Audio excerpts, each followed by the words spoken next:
Hello, what's up guys? Welcome back ulit sa aking YouTube channel. So for today's video nga pala ay i-update ko lang kayo sa aking nabiling heritage chicken, which is yung inahin na Rhode Island. So ito na nga guys, nabili natin ito sa halagang 500 pesos dahil nga ito ay ready to lay na.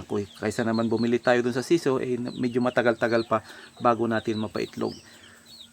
So bali ito guys ay mag-iisang linggo na dito sa aking area. Subalit pihikan, parang pihikan siya kumain kahit na anong subo natin ng pakain, pakunti-unti kung kumain. Subalit pala guys ay nangingitlog na. Ayan, awa ng Diyos ay mayroon na siyang, ayan, 3 egg.